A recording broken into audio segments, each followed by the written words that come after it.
Ubonyeza neno subscribe kisha alama ya kengele, bila kusahau kulike, kucomment na kushare. Hii ni Umela Media. Kumekuwa na mijadala mingi sana kuhusiana na katiba mpya ya Simba ambayo tayari imekwisha kuwekwa saini na msajili wa vyama vya michezo nchini Tanzania mara baada ya kuwa waziri wa habari, sanaa, utamaduni na michezo Paul Makonda ametoa agizo la msajili kuhakikisha kwamba anaharakisha kuhakikisha swala la mabadiliko ya uendeshaji ndani ya Simba kwa maana transformation yanakamilika kwa muda. Sasa swali kubwa ambalo kwa hivi sasa linaulizwa na mashabiki wengi ni kuhusiana na hatima ya Mohamed Dewji na ukweli ambao umejificha pia nyuma ya katiba mpya ya Simba Sports. Ukweli ni kwamba hii katiba ambayo imewekwa saini na msajili wa vyama ni makubaliano ya wanachama wa Simba Sports katika mkutano wao mkuu ambao umepita, ikiwa ni sehemu ya wao kuharakisha mchakato wa mabadiliko ya uendeshaji wa klabu yao ya Simba na kumtambua rasmi Mohamed Dewji kama mwekezaji endapo atafanikiwa sasa kuweza kutimiza wajibu wake, kwa sababu katiba mpya inatambua wawekezaji, sio mwekezaji kama ambavyo ilikuwa hapo awali. Kwa hiyo Mohamed Dewji lazima atambue na yeye pia kwamba kwa hivi sasa ngoma inakwenda kuanza upya. Uwekezaji ambao alikuwa amefanya mwanzoni atambue basi zilikuwa ni kama fadhila tu, lakini kwa hivi sasa mchakato unatakiwa kuanza upya. Bwana, ipo hivyo. Sasa mashabiki wengi wanauliza bwana, zile pesa zake itakuwaje? Pesa za Mohamed Dewji manake ni kwamba zile bilioni zake 20 ambazo alikuwa ameziweka pale awali automatic zinabaki vile vile. Ni mwenyewe sasa kama atataka kuzichukua ama la. Lakini au kama kwa sababu kiangalia mchakato ulikuwa hujakamilika bwana, na kwa hivyo sasa katiba mpya inatambua kwamba kuna wawekezaji na sio mwekezaji. Kwa ni swala la yeye kama viongozi wa Simba sasa wataamua kuitisha huu mchakato upya. Ni swala yeye mwenyewe kama ataanza na namna ambavyo katiba inaeleza au ataamua kujiondoa.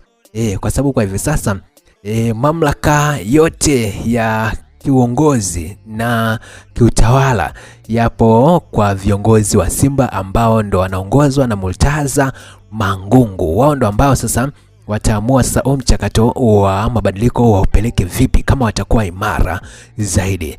Kwa hiyo katiba mpya ambayo imeanza ina taratibu zake, na kiufupi ni kwamba sheria inapokuwa imetungwa ndo hapo ambapo inapokuwa imetiwa saini na msajili wa vyama vya michezo ndo inaanza kufanya kazi kwa wakati huo.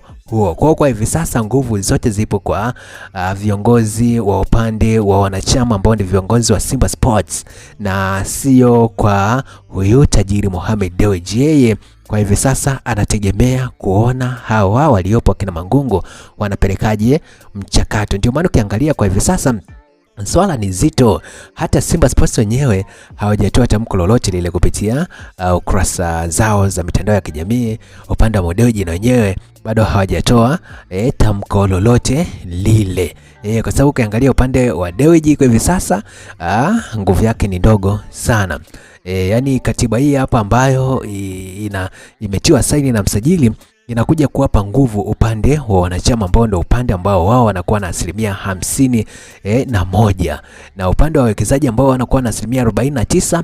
Inabidi sasa mchakato uanze upya uweze kupatikana wawekezaji, sio mwekezaji, kwa maana kwamba ni mtu zaidi, ni mtu au kampuni zaidi ya moja. Kwa hiyo hapo sasa ndo jambo linazidi kuwa la moto. Kumekuwa na maoni kadha wa kadha, wengine wakimshukuru waziri Paul Makonda kwa kutoa amri ambayo imekuja kuleta matokeo chanya kwa msajili wa vyama vya michezo nchini Tanzania kuweka saini kwenye katiba mpya ya Simba na mchakato wa mabadiliko uweze kuanza rasmi, kwa sababu mchakato huu umechukua miaka mingi na Mohamed Dewji mwenyewe alikuwa akiulizia mchakato umefikia wapi. Lakini mwisho wa siku ndio hivyo sasa, katiba mpya inakuja kuwa rafiki kwa upande wa Simba Sports Club, lakini kwa yeye kama Mo Dewji ambaye alikuwa ameweka baadhi ya pesa zake, inaonekana sasa ni kama zile pesa alizitoa tu kwa fadhila na sio kwa utaratibu ambao upo kwenye mchakato wa mabadiliko wa uliopo kwenye ndani ya hii katiba mpya.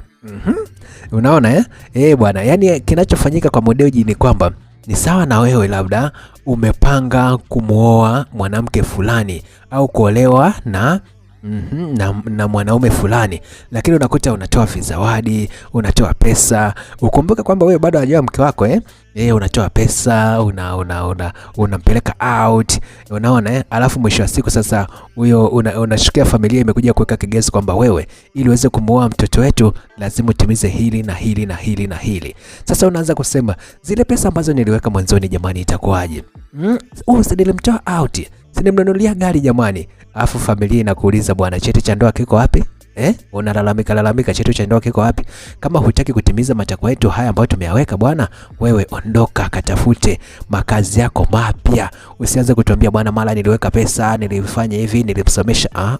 Sisi tunauliza bwana, cheti cha ndoa kiko wapi? Hayo usilifanya kwa mapenzi yako mwenyewe. Hayo sasa ndo ambayo anakwenda kumkuta Mohamed Dewji bwana.